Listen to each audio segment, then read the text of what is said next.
ಮನುಷ್ಯ ತನ್ನಲ್ಲಿರುವ ಗುಣ ನಡತೆಯಿಂದ ದೊಡ್ಡವನಾಗುತ್ತಾನೆ ಹೊರತು ಅವನ ಬಳಿ ಇರುವ ಆಸ್ತಿ ಅಂತಸ್ತಿನಿಂದಲ್ಲ. ಅಹಂಕಾರ ಎಂಥ ವೃಕ್ಷ ಎಂದರೆ ಅದರಲ್ಲಿ ಕೇವಲ ವಿನಾಶ ಎಂಬ ಹಣ್ಣು ಸಿಗುತ್ತದೆ. ವ್ಯಕ್ತಿಯ ಪರಿಸ್ಥಿತಿ ಕೈಗೊಂಬೆಯಾದಾಗ ಕೆಲವೊಮ್ಮೆ ಅವನಾಗಲಿ ಅವನ ನಿಜವಾದ ವ್ಯಕ್ತಿತ್ವವಾಗಲಿ ಮಾತನಾಡುವುದಿಲ್ಲ. ಅವನು ಎದುರಿಸುತ್ತಿರುವ ಸಮಯ, ಪರಿಸ್ಥಿತಿ, ಸಂದರ್ಭಗಳು ಮಾತನಾಡುತ್ತದೆ. ಕೆಲಸ ಮತ್ತು ದೇವರನ್ನು ಪ್ರೀತಿಸಿ, ಯಾಕಂದ್ರೆ ಅವರಿಬ್ಬರು ಎಂದಿಗೂ ಮೋಸ ಮಾಡುವುದಿಲ್ಲ. ಎಲ್ಲವೂ ಕ್ಷಣಿಕ, ತಿಳಿದು ಬದುಕು.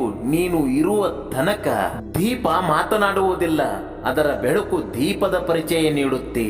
ಅದೇ ರೀತಿ ನೀವು ನಿಮ್ಮ ಬಗ್ಗೆ ಏನೂ ಹೇಳಬೇಡಿ, ಒಳ್ಳೆಯ ಕೆಲಸ ಮಾಡುತ್ತಾ ಬನ್ನಿ. ನಿಮ್ಮ ಪರಿಚಯ ಸಮಯವೇ ಜನರಿಗೆ ತಿಳಿಸುತ್ತೆ. ಕೆಟ್ಟತನ, ಕೆಟ್ಟ ಕ್ಷಣ, ಕೆಟ್ಟ ಜನ ಆರಂಭದಲ್ಲಿ ಆರ್ಭಟಿಸಿದರೂ ಕೆಲವೇ ದಿನಗಳಲ್ಲಿ ಸೋತು ಸಣ್ಣವಾಗಲೇಬೇಕು. ಅಂದುಕೊಂಡಂತೆ ಯಾವುದೂ ನಡೆಯದೇ ಇದ್ದಾಗ ತಾಳ್ಮೆಯಿಂದ ಹೊಂದಿಕೊಂಡು ಹೋಗಬೇಕು.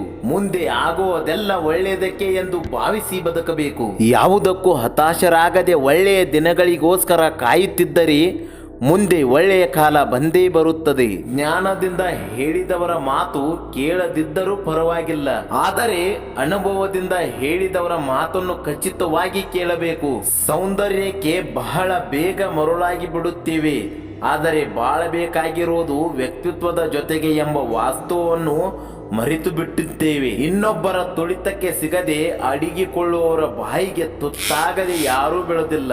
ಮನುಷ್ಯ ಒಳ್ಳೆಯವನಾಗಿದ್ದರೂ ಮಾತನಾಡುತ್ತಾರೆ, ಕೆಟ್ಟವನಾಗಿದ್ದರೂ ಮಾತನಾಡುತ್ತಾರೆ. ಎಲ್ಲರೂ ಎಲ್ಲರಿಗೂ ಒಳ್ಳೆಯವರಾಗಲು ಸಾಧ್ಯವಿಲ್ಲ, ಹಾಗೆ ಎಲ್ಲರೂ ಎಲ್ಲರಿಗೂ ಕೆಟ್ಟವರಾಗಲು ಸಾಧ್ಯವಿಲ್ಲ. ಹೊಡೆತದ ನೋವನ್ನು ತಡೆದುಕೊಳ್ಳುವ ಶಕ್ತಿ ನೀಡಿರುವ ಭಗವಂತ ಸಮಯ ಬಂದಾಗ ತಿರುಗಿಸಿ ಹೊಡೆಯುವ ತಾಕತ್ತನ್ನು ನೀಡಿರುತ್ತಾನೆ.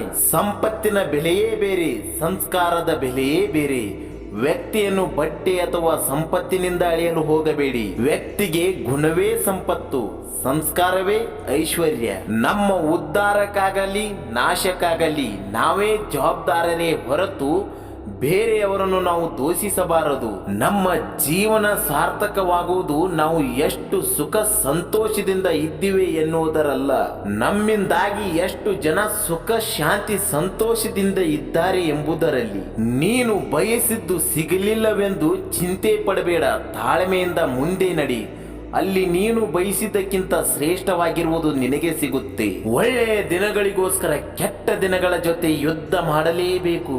ಪೂಜೆ ಮಾಡುವಾಗ ಈ ಎರಡು ಘಟನೆಗಳು ಪದೇ ಪದೇ ಸಂಭವಿಸುತ್ತಾ ಇದ್ದರೆ ನಿಮ್ಮ ಜೀವನದ ಕಷ್ಟ ದಿನಗಳು ನಿಧಾನವಾಗಿ ಕಳೆಯುತ್ತದೆ ಎಂದರ್ಥ.